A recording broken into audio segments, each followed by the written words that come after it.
Bonjour à tous et toutes.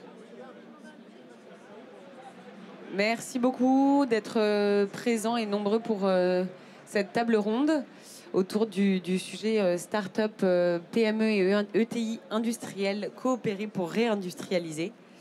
Nous sommes donc quatre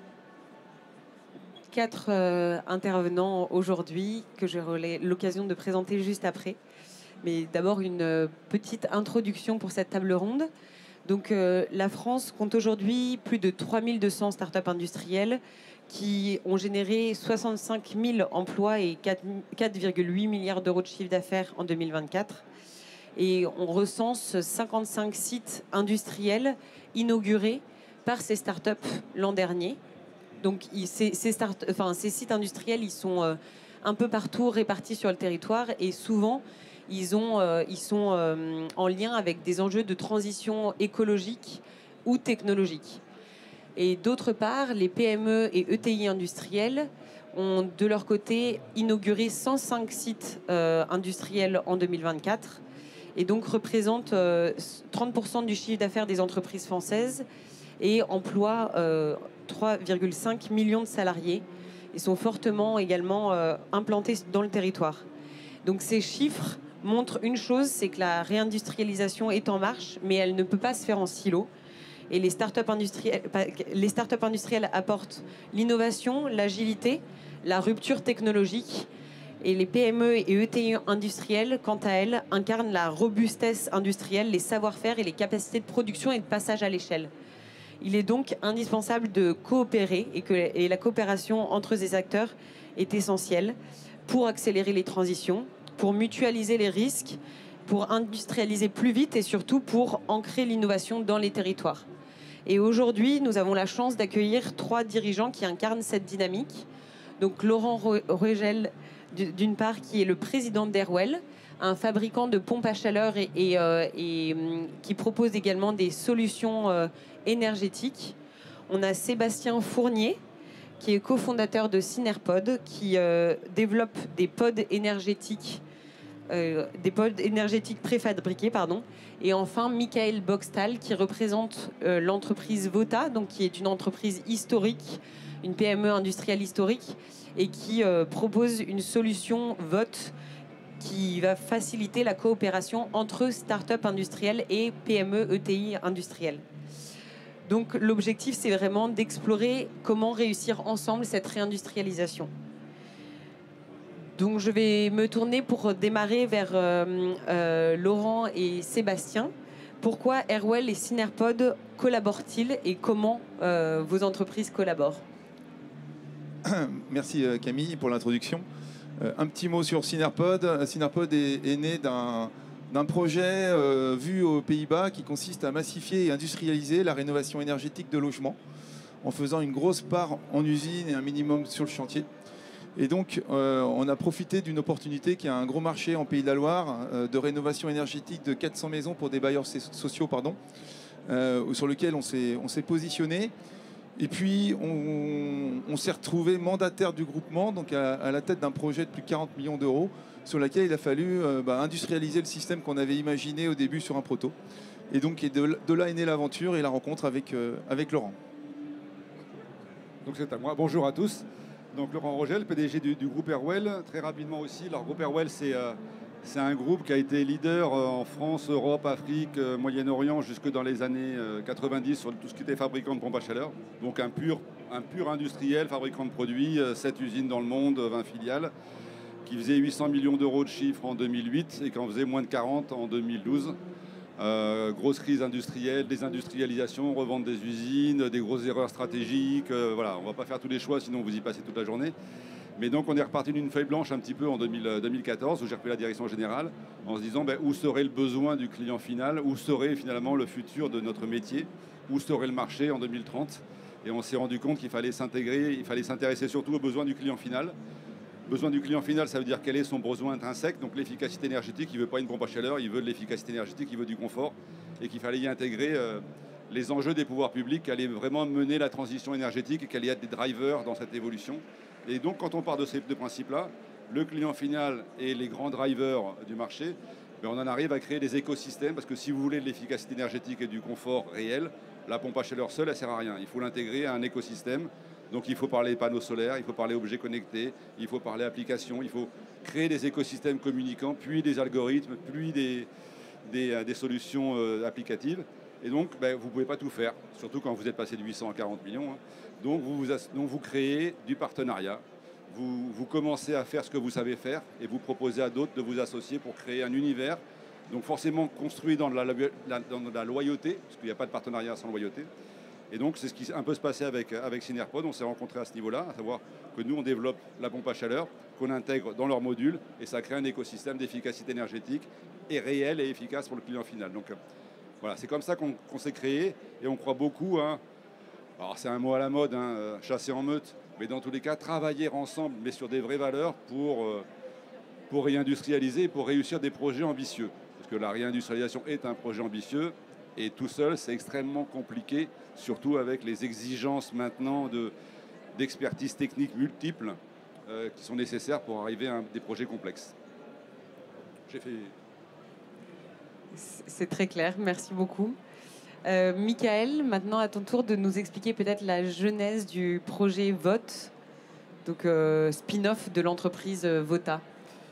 Donc, bonjour à toutes et à tous. VOT, pour faire très simple, on accompagne les startups pour passer du prototype fonctionnel à la production en série. VOT, c'est né de Vota, qui est une entreprise industrielle qui a 150 ans d'histoire dans les Hauts-de-France, pas très loin de Compiègne, à Pont-Sainte-Maxence exactement, qui fait de l'emboutissage de pièces métalliques et de la tôlerie. Et son dirigeant actuel, qui a racheté l'entreprise donc il y a 6 ans, a fait un pivot digital, technologique dans l'entreprise pour la digitaliser et potentiellement aller chercher des nouvelles clientèles, nouveaux marchés. Et dans cette réflexion, aidée par le dispositif NeoPivot, ils ont constaté d'eux-mêmes, et puis c'est d'ailleurs confirmé par l'Observatoire BPI l'année dernière, j'ai pas pu assister à celui de cette année, mais je pense qu'on a à peu près les mêmes chiffres. D'un côté, on a des startups industrielles qui disent que le plus grand défi, 70% d'entre elles le disent, c'est l'industrialisation, c'est l'anticipation de comment industrialiser le produit, c'est anticiper les coûts de combien va coûter la fabrication de ce produit et de le gérer. Et de l'autre côté, on a un tissu économique gigantesque de PME industrielles, donc tu le disais, 30% du chiffre d'affaires, mais plus de 80%, je ne sais plus le chiffre exact, du nombre d'entreprises en France. Et ces PME n'ont pas le langage des startups. En fait, ils n'ont pas accès finalement au marché des startups et la difficulté, c'est de les connecter. Et de là est né en fait VOT, qui sera à terme une plateforme de connexion et de conception collaborative et de gestion digitale. Et l'idée, c'est donc de connecter les startups qui ont un besoin de fabriquer, mais qui n'ont pas forcément, soit pas encore, soit pas du tout, la volonté de créer une usine à 100%. Et de l'autre côté, donc ces PME qui ont chacune leur zone de génie, en usinage, en plasturgie, en emboutissage, en carte électronique, et de leur permettre d'accéder à un nouveau marché et potentiellement de créer des emplois aussi. Merci beaucoup. En quoi, selon vous, ces collaborations accélèrent la réindustrialisation et œuvrent à cette réindustrialisation? Laurent, peut-être commencer. Sans ces types de partenariats, c'est tout simplement impossible. C'est-à-dire que, un exemple concret, donc nous, avec cette phase de désindustrialisation qu'on a connue, on est en phase de réindustrialisation, donc de reprise de volume avec un marché du bâtiment que certains peut-être connaissent, qui est une catastrophe en ce moment. On est sur des plus 50, moins 50, tous les ans ça change à peu près, en fonction des décisions, soit des pouvoirs publics, soit de la confiance des ménages, soit des taux bancaires, enfin un marché qui n'est plus du tout lié à une certaine logique. Donc quand on est dans cette phase de réindustrialisation, si vous faites tout, vous ne faites pas grand-chose, parce que c'est impossible de prévoir, on n'a aucune visibilité sur les 6 prochains mois. Alors ce n'est pas le but en soi de cette démarche, mais pour réindustrialiser, sans visibilité, et c'est le cas de quasiment tous les marchés, le fait de découper et de confier à des acteurs déjà existants des sous-ensembles, ça permet d'être en capacité de faire du volume. On a racheté un site industriel il y a 2 ans en Bretagne qui faisait quelques centaines de pièces. On est en train de le monter à plusieurs milliers, puis plusieurs dizaines de milliers d'ici 2 ans, sans un découpage des composants pour être capable de proposer une offre compétitive au marché fabriqué en France. Donc avec des sous-ensembles, on n'y arrive pas. Donc la réindustrialisation, elle passe dans cette phase de croissance par une vraie, véritable analyse de qu'est-ce que vous apportez vous en valeur ajoutée, qu'est-ce que vous devez maîtriser en propre et qu'est-ce que vous pouvez vous permettre de sous-traiter à des personnes, à d'autres acteurs industriels qui ont des volumes aussi et qui peuvent rajouter les vôtres dans leur volume et donc atteindre après un niveau de performance, de compétitivité, de fiabilité adéquate. Donc c'est dans ce cadre-là qu'on arrive vraiment à réindustrialiser. Il n'y a que des giga progrès qui arrivent from scratch du jour au lendemain à se lancer sur 1 milliard de fabrication de batteries ou de je ne sais quoi. Là, ce sont des projets accompagnés par l'Europe, par l'État, tout ça. Une PME, une ETI industrielle qui veut se réindustrialiser ou une start-up qui veut s'industrialiser, elle ne peut le faire qu'en découpant son offre et en la confiant sous forme de composants à des acteurs professionnels. Et ça vous permet aussi, du coup, comme je disais tout à l'heure, non pas de chasser en meute, mais de travailler ensemble. Depuis qu'on s'est associé dans le développement avec Synerpod, on a finalement énormément de clients en commun et énormément d'acteurs qui s'intéressent à nous parce qu'on est ensemble. Synerpod seul, Airwell seul, ça n'intéresserait peut-être pas tous les bailleurs sociaux, etc. Par contre, quand on y va ensemble et qu'on est capable de comprendre le besoin et industrialiser un produit, là, on a une offre qui est quand même différente aussi. Donc ça apporte énormément d'avantages. Un petit mot, donc nous, sur la partie industrialisation, nous sommes plutôt, on va dire, assembliers. On est plutôt une vision de composants qu'on va assembler sur un site pour en faire un produit fini, opérationnel. Avec l'opportunité qu'on a eue, c'est d'avoir en fait les clients en direct. Au lieu de passer par des intermédiaires, des entreprises générales ou installateurs, on a eu la chance d'avoir les clients en direct. Et ce que j'appelle toujours, quand on fait un business model, d'avoir les douleurs des clients, c'est-à-dire les problèmes non résolus que les entreprises habituelles ne trouvent pas de solution parce qu'elles ne sont pas agiles. Voilà, donc on a pu trouver des solutions, qu'elles soient dans la méthode, dans la relation avec les locataires, dans la partie monitoring, dans la partie industrielle. Et nous, notre vision sur la partie industrielle, elle est plutôt de se dire, puisqu'on est assemblier, c'est de monter un site sur lequel on ne serait pas seul, mais on serait plusieurs, sur lequel on pourrait partager des moyens humains, des moyens industriels, mais également pas que ça, un centre de formation, accueillir des gens du numérique qui sont aussi souvent trop loin de la réalité, donc de les amener au plus proche des usines pour qu'ils voient un peu ce qu'est la réalité. Et puis, ce qu'on ne fait jamais en France, c'est le droit de se planter, d'avoir un bac à sable où on va pouvoir monter des maisons proto qui marchent pas, mais c'est pas grave. Ça sert aussi à ça parce qu'on ne fait jamais bien du premier coup. Donc l'idée de nous de l'industrialisation, c'est vraiment un site mutualisé, partagé, ouvert. Et puis après, on parlera peut-être dans la conclusion de le petit ingrédient qui fait le succès, qui a déjà été évoqué, non? Non, en fait, nous, on est convaincus d'une autre chose. Laurent l'a déjà évoqué à demi-mot, mais on a le produit qui fait partie du succès. Si votre produit est robuste, qualifié, testé, ça marche. Et puis nous, on est convaincus que l'autre manière d'avoir un succès, c'est d'avoir des valeurs fortes. Et on a impliqué très vite tout notre écosystème. Laurent en parlait tout à l'heure en introduction de parler de valeurs. Mais nous, on a érigé ça carrément en argument commercial. C'est-à-dire, voilà, nous, on est Accor Toltec. Voilà notre mode de fonctionnement. Si tu n'es pas comme ça le client, bah, c'est pas grave, tu n'es pas notre client. Et puis fournisseurs, pareil. Et puis tous ceux qui sont dans l'écosystème. Et on se rend compte que ça génère une puissance de résultat qui est absolument géniale. J'arrive du congrès USH, où carrément les bailleurs viennent nous voir pour dire on a entendu parler de vous, non pas pour le produit, mais parce que vous avez réussi à avoir des locataires qui sont tous contents. Ils vous attendent avec la part de gâteau au chocolat, ils vous attendent avec le café, les bailleurs sont super contents. Nous, on veut ça, parce qu'on en a plein le cul des bouillies et autres, où en fait, c'est toujours conflit juridique, pénible, et ainsi de suite. Donc nous, on a transformé tout ça. Et c'est une des clés du succès et on est super heureux. En plus, on va embarquer avec nous dans l'aventure Airwell, qui est vraiment un partenaire solide industriel et qui donne confiance en plus aux clients. Voilà le petit mot en plus. Merci beaucoup. Michael, du coup, ta vision par rapport à ce... Pour nous, c'est vrai que votre exemple, il est assez marquant, si ce n'est que effectivement, Airwell est capable de fabriquer toute la partie pompe à chaleur et en un. Nous, on s'adresse plus à des entreprises qui vont avoir des partenaires éclatés. C'est-à-dire qu'effectivement... on va être facilitateur. Si je prends un exemple d'une roue, une petite roue OmniWheel, qui est une partie d'un robot, d'un prospect avec lequel on travaille en ce moment. Donc ça, c'est peut-être même pas 5% de leur robot. Ils veulent externaliser une partie. Ils veulent continuer à garder la main sur l'assemblage global pour pouvoir finaliser l'assemblage, tester le robot eux-mêmes avant de l'envoyer. Par contre, tout ce qui est potentiellement déjà fiable, déjà designé, ils souhaitent quelqu'un qui soit capable de les accompagner, non pas seulement sur la fabrication, on dirait pas, mais dans cette petite pièce-là, on a plus de 70 pièces différentes, une dizaine de plans, des roulements qui sont au nombre de 24 de mémoire, de la visserie, 2-3 visseries différentes. Ça, il faut savoir le gérer avec donc 2 fournisseurs différents, la visserie, les roulements. Il faut savoir le gérer avec les fabricants. Donc on a un usineur, on a un fabricant de tôlerie pour de la découpe laser sur cette pièce-là. Tout ce petit monde, il faut le faire travailler ensemble. Et donc on est donc facilitateur à ce niveau-là. On est aussi un acteur humain parce que c'est aussi une aventure humaine, hein, le partage en commun. On a beau avoir que des Top Gun, des gens qui savent très très bien faire leur métier, si ça ne pas travailler ensemble. On a des très bons exemples, des contre-exemples dans le foot, par exemple, où c'est pas le tout d'avoir le meilleur attaquant, le meilleur défenseur, le meilleur goal, etc. S'ils savent pas bosser ensemble en bonne intelligence, ça fonctionne jamais. Donc notre rôle aussi, c'est de pouvoir, un peu en rôle de coach, on va dire, hein, de faire travailler tout le monde. Chacun dans sa zone de génie, ça demande beaucoup d'humilité de tous les acteurs, de la start-up en elle-même, de nous. Hein, on n'est pas les experts à la place de nos experts. Voilà, les experts à usinage, l'expert de tôlerie, l'expert de l'emboutissage, de la plasturgie. Chacun travaille en donnant les bons conseils pour faire du design to cost, donc diminution de fabrication des pièces à l'unité, du design to process, optimisation de l'assemblage en lui-même pour le fiabiliser, le rendre moins cher. Et puis à la fin, je crois que ça d'ailleurs ça doit être validé par les études de France 2030.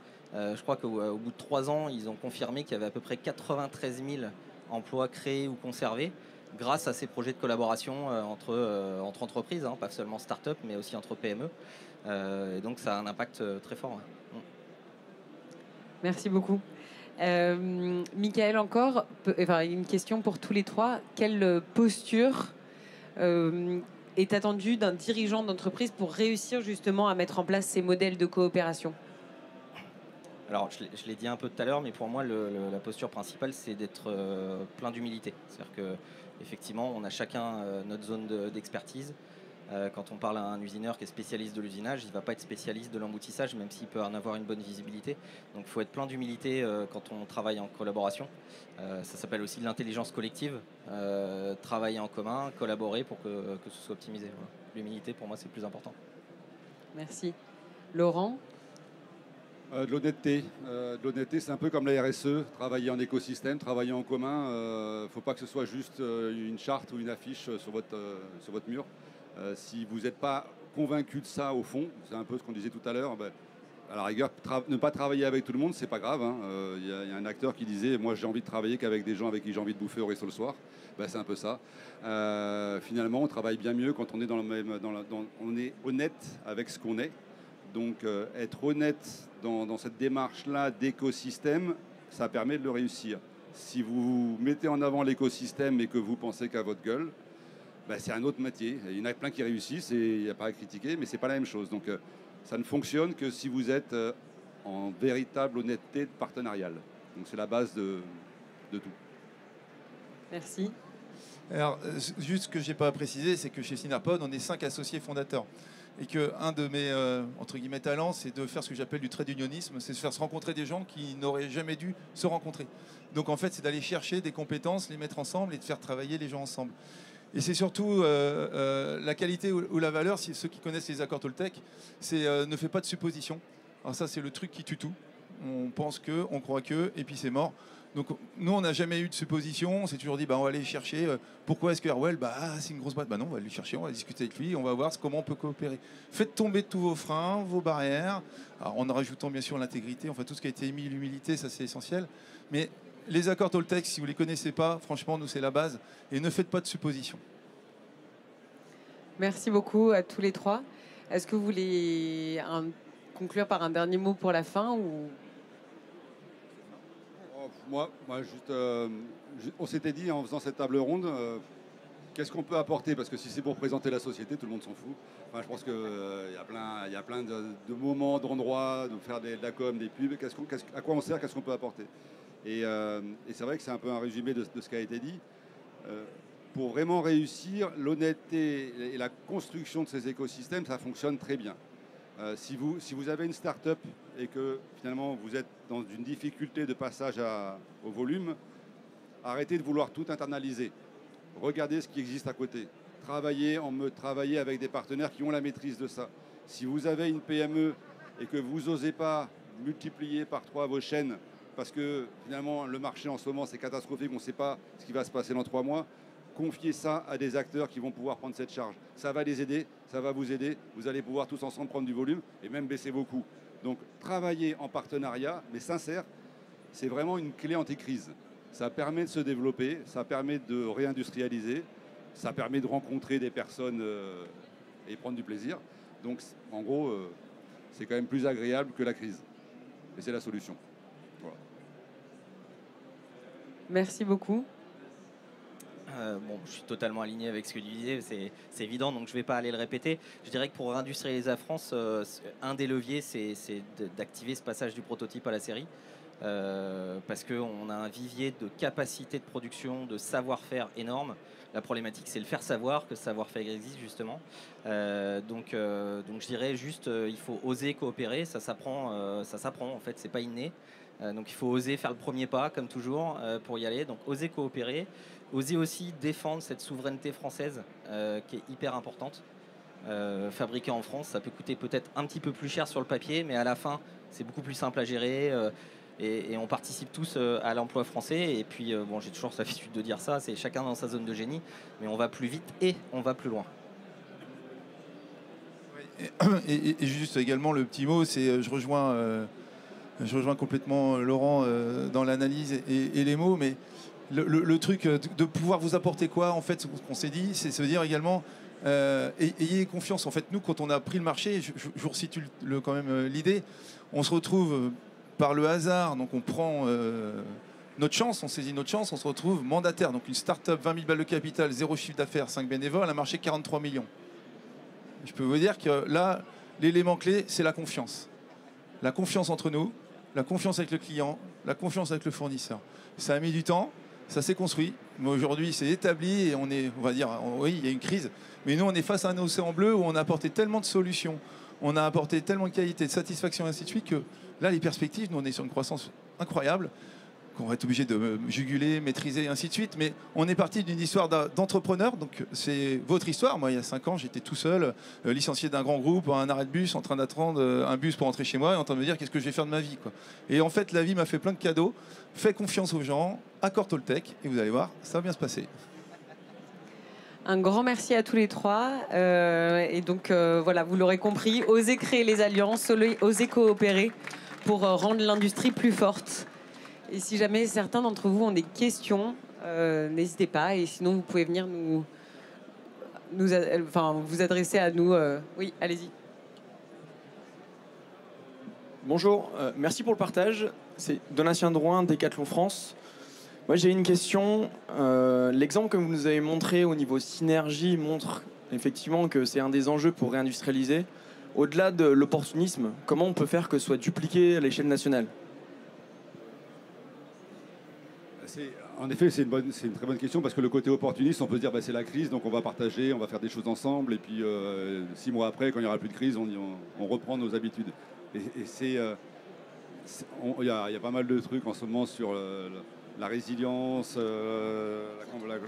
la compétitivité par rapport à la performance, etc. Vraiment, pour être dans la durée et pour réussir, après crise, cette résilience de partenariat, elle fonctionne. Donc je retombe sur le côté honnêteté. Si vous êtes honnête et pas par opportunité pour créer ce projet collaboratif, on disait tout à l'heure, on a un projet de construction d'un site à l'intérieur duquel il y aura des startups, il y aura un centre de formation, parce qu'on a monté un centre de formation, il y aura de l'industriel, il y aura... Voilà. Et là, c'est du concret, ça durera. Donc si vous êtes honnête et que vous investissez dans cet environnement, ça durera. Si c'est de l'opportunité, vous aurez peut-être passé un moment de crise, mais je ne pense pas qu'on vous laisse passer la deuxième, en fait. Après, quand il faudra retoquer à la porte de quelqu'un pour dire est-ce que tu peux me resous-traiter ce que je t'ai confié pendant 6 mois parce que j'étais en crise, et puis après, je t'ai mis peut-être un petit peu dans la merde parce que quand il n'y avait plus de crise, j'ai tout remis chez moi et toi, ta prod, elle est tombée. Bon, bah là, c'est fini, quoi. Donc l'honnêteté et la longévité, c'est ça qui est un peu la clé pour moi. Ouais, juste pour répondre sur comment on peut dupliquer en fait ce genre de modèle, je pense qu'aujourd'hui on n'a plus le choix, vu quand on regarde le monde extérieur, tout ce qui se passe, soit on dit c'est la crise, c'est fini, soit on essaie de se mobiliser tous ensemble, parce que je pense qu'on a la chance sur un territoire français, on a tout ce qu'il faut sous la main, il faut juste arriver à se mettre en ordre de marche, et là il manque un catalyseur, et quelque part, je l'ai été pour ce projet-là, et parce qu'on a mis des choses en place et on a su fédérer, rencontrer les bonnes personnes et avancer. Mais ça peut se scaler sans aucun problème. Il suffit d'avoir des gens qui, à un moment donné, disent bah, moi, je vais aller voir taper les portes sans me dire des a priori, non, je vais aller rencontrer, discuter, connaître la personne, ses enjeux, ses problématiques, avec, comme dit Laurent, beaucoup d'honnêteté. Il faut arrêter de se cacher derrière des faux-disants, des histoires. Non, on a tous des problèmes. Comment est-ce qu'ensemble, finalement, moi je t'enlève ton problème, moi j'en ai un, tu me le résous, et puis on peut avancer ensemble et en partageant une vision. Il faut aussi qu'on se mette une vision. On va aller où? Parce que si c'est juste de l'opportunité, comme tu dis, ça ne marche pas non plus. Voilà, une alliance, il faut un catalyseur, il faut une vision et puis des opportunités de rencontre. Et ça peut se faire dans n'importe quel domaine. Et je suis convaincu que sur la France, on a plein d'opportunités à créer. Il faut juste qu'on se rencontre, qu'on parle sereinement et qu'on discute des choses ensemble. Mais je suis parti de rien, tout seul, et on a réussi ça, et on est capable de le scaler. Je suis convaincu. On a tous en France, on a tout ce qu'il faut. Des industries, des partenaires, on a tout. Il faut juste se mettre en ordre de marche tous ensemble. C'est vrai que sur Vote, c'était un des principes fondateurs des missions entre fondateurs, c'est de favoriser justement ce travail-là en allant mettre en contact des startups et des PME. Moi, je suis assez convaincu, quelle que soit la problématique dont on parle, hein, ça peut être environnemental, technologique ou autre, c'est que la solution ne viendra pas par une réponse. Les réseaux Entreprendre, le CJD, tous ces réseaux techniques, tous les syndicats professionnels, etc. essayent. Je pense que chacun peut avoir une solution pour mettre en relation les gens. Et voilà, après, c'est une histoire de volonté de faire le premier pas. C'est-à-dire que c'est sûr que la PME industrielle qui ne va pas essayer de faire le premier pas pour dire hey, comment je peux potentiellement, je voudrais, mais je ne sais pas comment. Bah, voilà, il y a Réseau Entreprendre, la CPME, le MEDEF, peu importe. Il y a toujours une mise en contact, une mise en réseau. Et nous, le réseau de partenaires, en partie, on l'a eu aussi de gens qui ont dit tiens, j'ai vu un post, ça m'intéresse votre truc, qu'est-ce que vous faites? On discute. S'il y a une synergie possible, c'est une question de valeur partagée. S'il y a une synergie possible, évidemment, on travaille ensemble. Si pas, c'est que les valeurs seront partagées avec d'autres personnes, c'est pas grave. D'autres questions?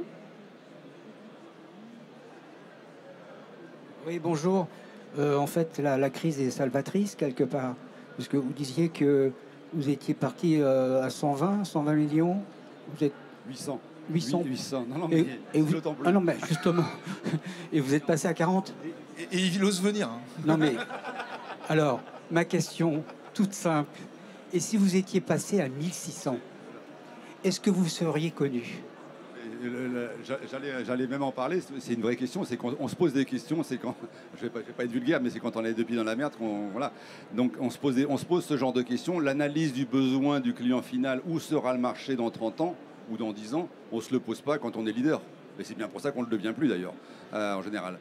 Donc par contre, une fois qu'on apprend en tombant, quoi. Une fois qu'on est passé par là, ben, vous mettez en place alors déjà ce partenariat qui permet d'être beaucoup plus solide, et vous mettez en place des actions de veille et de compréhension de où va le marché. C'est tout le sujet. Si on était resté leader, je pense qu'on s'en foutrait complètement du partenariat. Voilà. C'est bien pour ça qu'on ne l'est plus. C'est pour ça c'est pour ça aussi qu'on ne l'a plus été. C'est qu'on s'est recentré sur notre monde sans s'intéresser à la compétitivité. En fait, on s'est fait bouffer par les Asiatiques qui sont arrivés à des très bons produits et c'est de notre faute. Enfin voilà, donc il n'y avait pas de sujet. Hein. Mais la remarque est super intéressante, parce que si je fais le parallèle, moi je dis, on a vu aux Pays-Bas, ils faisaient un module énergie, mais la contrepartie, c'était une garantie de performance pendant 30 ans. Donc tu arrives en France, les tableurs Excel et tout ça, ça tourne pas. Tu remontes à Paris, les directions générales, ils disent, oh non, on n'y va pas. Donc il fallait être une start-up, fallait quelqu'un être... quelqu'un avec une seule case et dire oui, bah, j'y vais, je fonce quoi, et puis on verra bien. De toute façon, si je me plante, c'est pas grave, hein. je vais y aller. C'est l'opportunité aussi, c'est un peu comme Laurent, parce que le marché, il y a eu des crises, il y a eu des difficultés ou des opportunités. Bah, être entrepreneur, c'est aussi ça, c'est les saisir et se dire bah, finalement, go quoi, j'y vais, et puis on casse toute la baraque et puis ça marche. Merci beaucoup à tous et n'hésitez pas à venir nous voir après cette... Merci beaucoup. Merci à tous.